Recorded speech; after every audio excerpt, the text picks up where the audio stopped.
XVIIe siècle, on a eu quelque chose de... Alors, dans les Mekoubalim, on a parlé du Harizal, on a parlé de Rabbi Moshe Cordovero, qui était juste un petit peu avant le Harizal encore. Le Harizal était un petit peu après.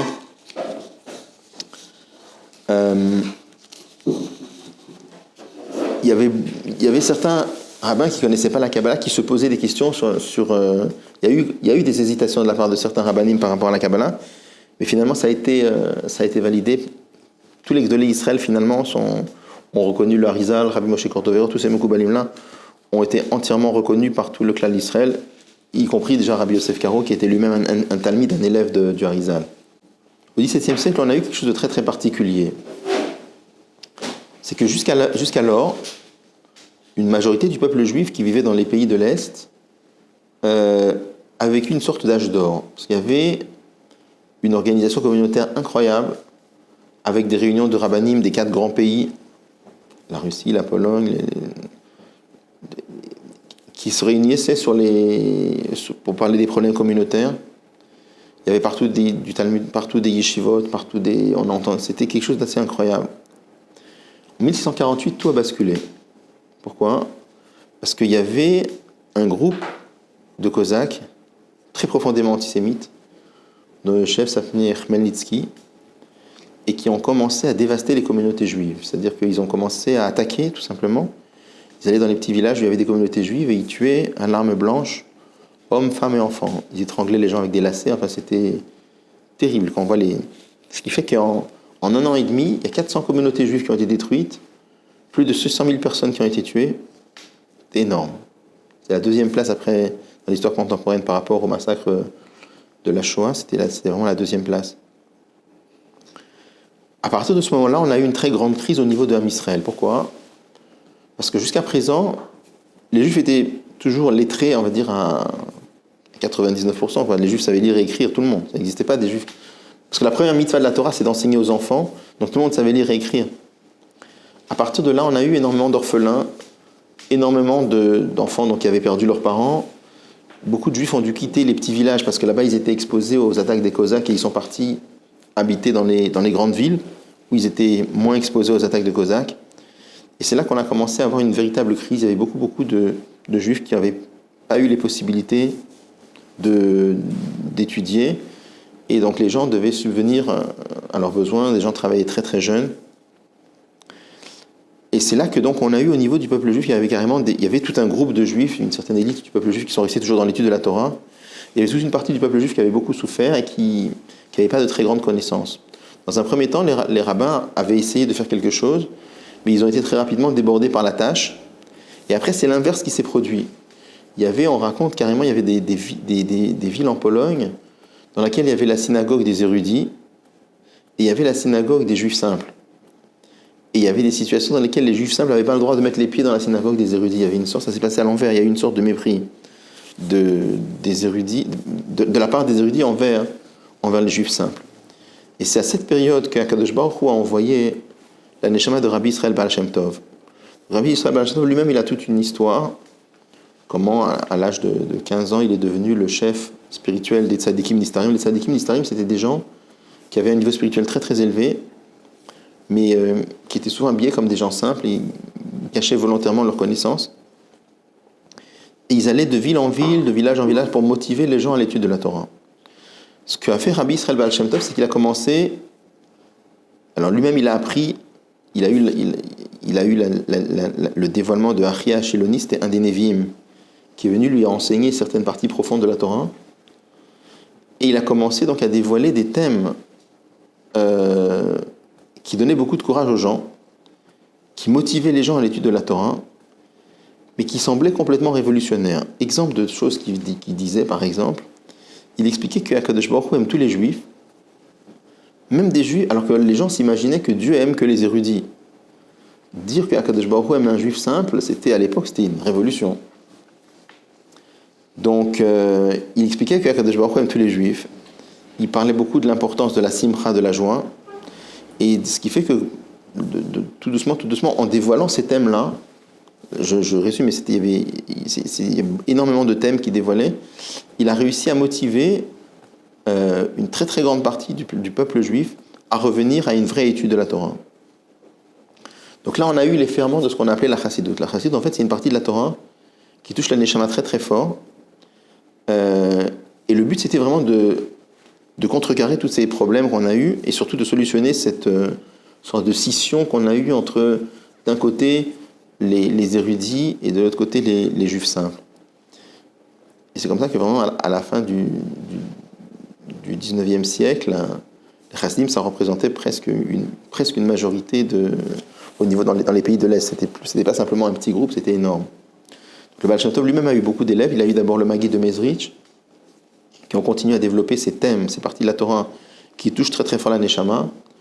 Et ensuite, on a eu donc Rabbi Shneur Zalman de Liadi, qui a continué encore de révéler ces textes-là, cette partie de la Torah, mais lui, il a voulu à ce que ce soit de façon que ça pénètre l'intellect. C'est-à-dire que le Baal Shem Tov et le Maggid, c'était souvent des mots qui touchaient le cœur. Ça donnait des sentiments très très forts. Le Admor Hazaken a voulu absolument que non seulement ce soit quelque chose qui touche le cœur, mais qu'en plus, ce soit quelque chose qui pénètre l'intellect aussi, donc soit quelque chose de très très structuré sur le plan intellectuel. Au même moment, on a eu ce qu'on appelle le développement de l'Aït-Nakdout, c'est-à-dire des gens qui se sont opposés au chassidisme. Pourquoi ? Parce que, étant donné que les textes, les notions que le Baal Shem Tov révélait semblaient un peu révolutionnaires, il y a eu un mouvement de méfiance. Et de méfiance d'autant plus qu'avant cela, on avait eu l'histoire de Shabtai Tzvi, c'était un peu avant les massacres de Khmelnytsky. C'était un homme qui s'était fait passer pour le Mashiach, et finalement il s'est converti à l'islam.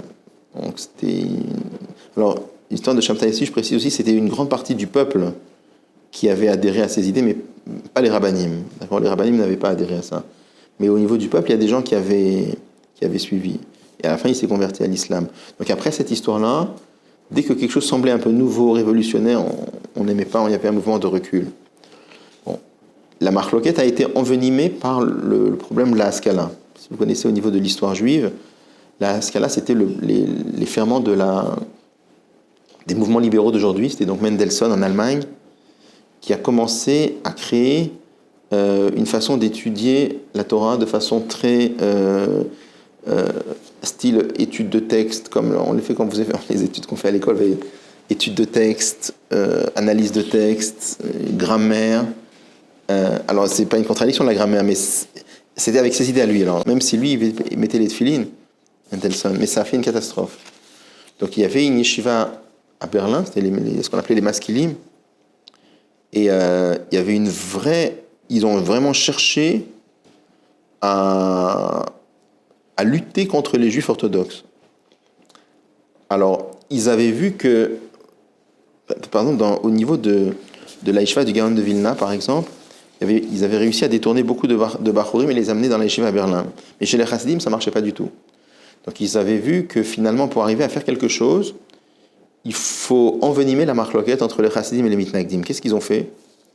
Il y a eu des gens qui ont témoigné au Gaon de Vilna qu'ils ont vu des chassidim profaner Shabbat ou qu'ils ont vu des chassidim manger le jour de Tisha B'Av.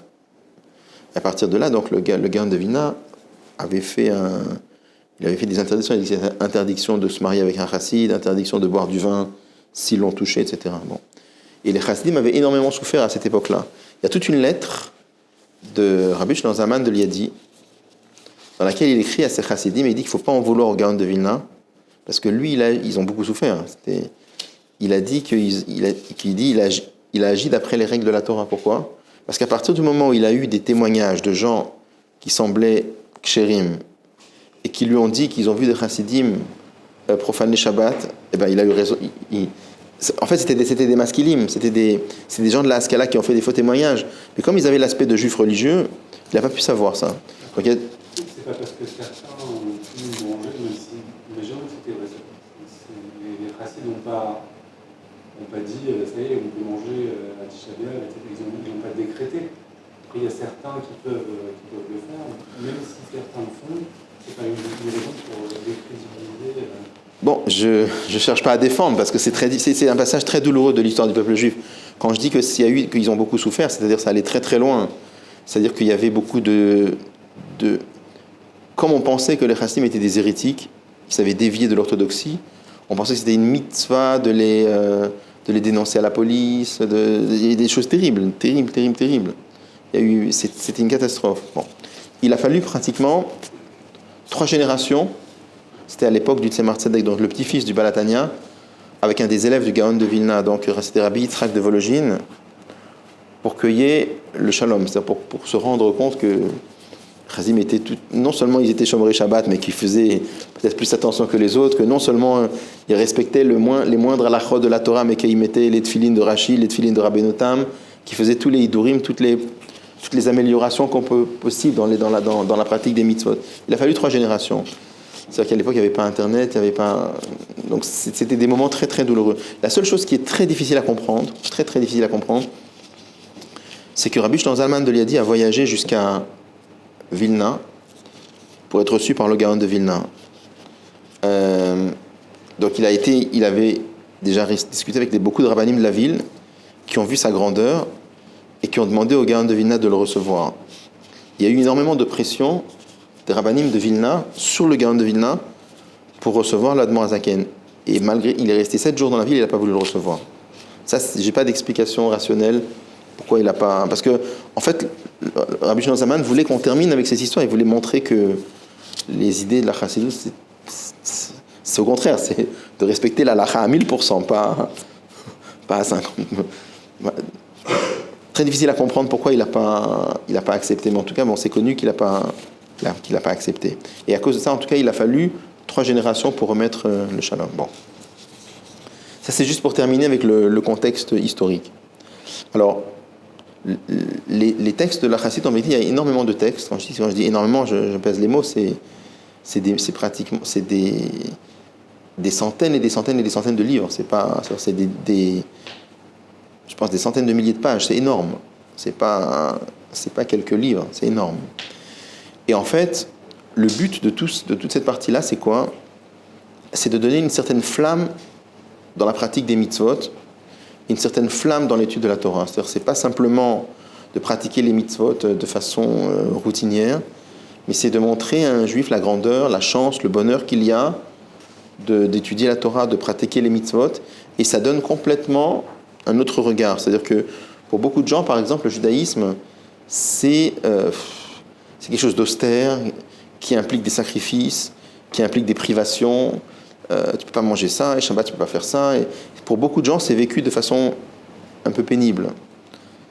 La Chassidut, au contraire, montre le bonheur qu'il y a à vivre. Alors c'est vrai qu'il y a des privations, tu ne peux pas manger n'importe quoi, on est bien d'accord. Shabbat, tu ne peux pas faire n'importe quoi, on est tout à fait d'accord. Mais de montrer bien au contraire comment toutes ces privations-là, c'est un bonheur extraordinaire. Ça permet à la Neshama de s'élever, etc. Bon, ça c'est pour simplifier. Alors là, ce qu'on a ici, c'est une des œuvres de base de la Chassidut qu'on appelle le Tanya. Et c'est ça qu'on peut commencer maintenant. Alors, Sefer Likutei Amarim, c'est un livre de mot à mot de rassemblement de paroles. Chelek Rishon, première partie. Anikra Beshem Sefer Shel Benonim, qui porte le nom de Sefer Shel Benonim, le livre des hommes moyens. Alors, pourquoi ça s'appelle un livre de rassemblement de paroles? Il y a 2 explications. L'une, c'est que c'est une grande modestie de la part du Admor Hazaken de dire que ce qu'il a écrit là, ça ne vient pas de lui, mais il a ramassé de ses maîtres. Et on verra, il s'est basé sur ses maîtres, on en parlera après. C'était le Baal Shem Tov et le Maggid de Mezrich.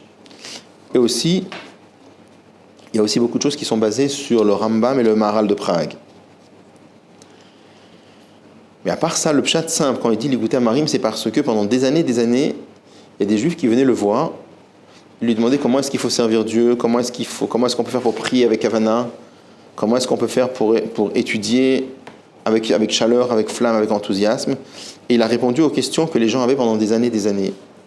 Et après, il a fait un livre dans lequel il a consigné tous les conseils qu'il a donnés pendant des années. Et pour ça qu'il appelle rassemblement de paroles, il a rassemblé toutes ces paroles, tous ces conseils qu'il a donnés à des gens pendant des années. Et après, il écrit dans la préface du livre, c'est plus la peine de venir me voir pour me poser des questions. J'ai tout mis dans le livre. Et si vous l'étudiez, vous trouverez des réponses aux questions que vous vous posez. Et si vous ne trouvez pas, alors demandez aux rabbanim de votre ville qui vous aident à trouver leurs réponses dans le livre. Voilà. Bon. Ça, c'est ce qu'il écrit lui-même dans la préface. Alors il appelle ça Sefer Shel Benanim, le livre des hommes moyens, parce qu'on va voir que le but de cette première partie, c'est d'expliquer qu'est-ce qu'on appelle dans la Gemara un homme moyen. Melukat Mipis Farim ou Mipis Ofrim, donc il a été ramassé à partir de livres et d'écrivains. Alors les écrivains, c'est des gens, c'est ses maîtres, c'est le Maggid de Mezrich et le Baal Shem Tov, et les livres, c'est le Rambam et le Maharal de Prague. Que Doshe Elion, d'une très grande sainteté, Nishmatan Eden, dans la Neshama était au Gan Eden, mais Youssad, il est basé à la pasuk sur le verset de la Torah, Ki karov elecha adavar me'od, beficha ou bilvavcha la'asoto. Car la chose est proche de toi, très proche de toi, dans ta bouche et dans ton cœur pour la faire. De quelle chose il s'agit? On parle là-bas de respecter Torah et Mitzvot. La Torah nous dit que respecter Torah et Mitzvot, c'est karov elecha adavar me'od. C'est très proche, c'est très facile pour n'importe quel juif, dans ta bouche, dans ton cœur, pour le faire. Donc, la bouche, c'est la parole, le cœur, c'est le symbole de la pensée, et le faire, c'est l'action. Donc, c'est très facile de servir Dieu en pensée, parole, action. À part ça, on verra que quand il dit Bilvafra, ton cœur, c'est pas que la pensée, c'est vraiment le cœur, c'est vraiment avec un sentiment du cœur.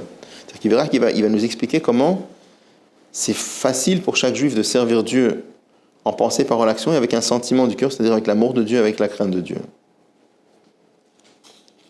Le Va'er Eitev, donc le but du livre, c'est d'expliquer clairement Echu Karov Me'od. Comment est-ce que c'est tellement proche? Parce que la Torah, elle a dire que c'est très facile. Il dit, quand on réfléchit, ça n'a pas l'air si facile que ça.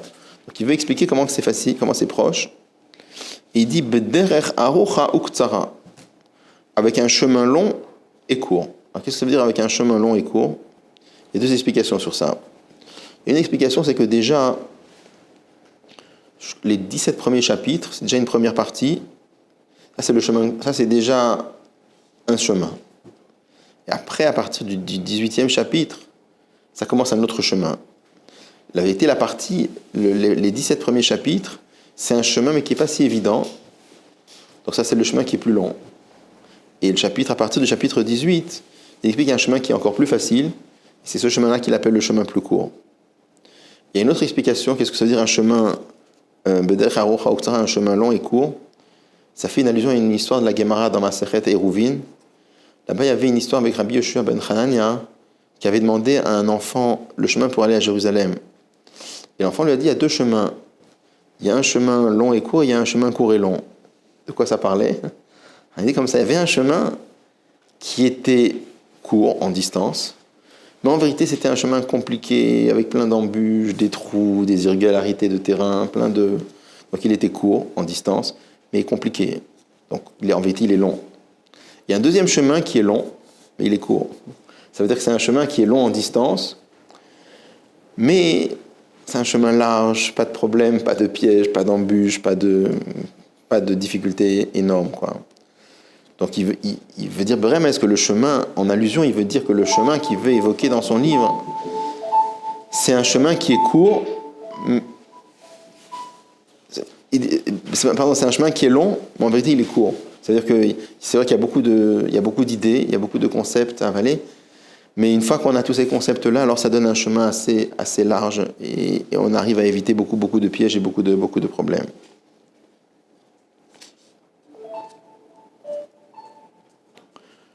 Avec un chemin long et court, Bezrat Hashem Yitbarech, avec l'aide d'Akadosh Baruch Hu, béni soit-il.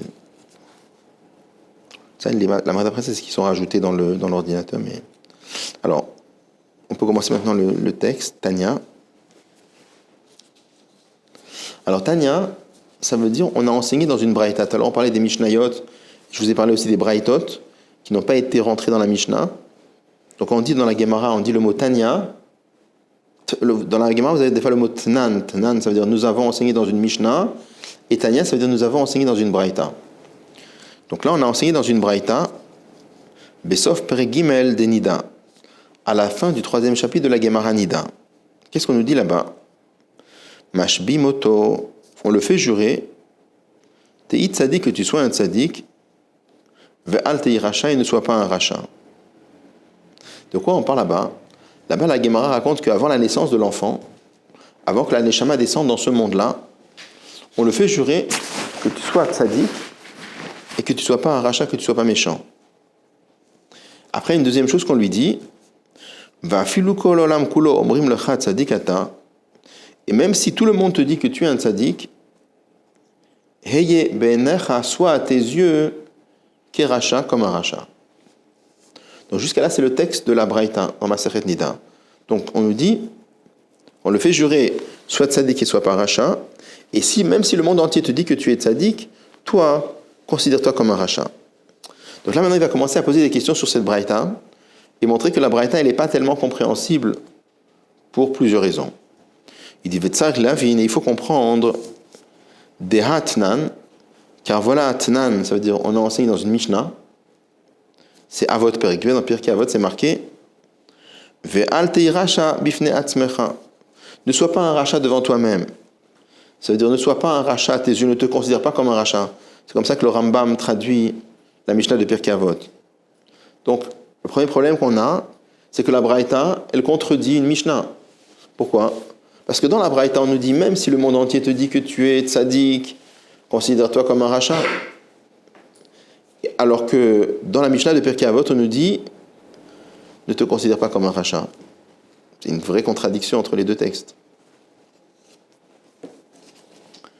Après, il rajoute, il dit Vega, mais aussi. Donc là, il veut montrer que la Braïta, elle n'est pas compréhensible, pas simplement à cause d'une contradiction de texte, mais sur le plan de la logique pure, c'est pas tellement compréhensible.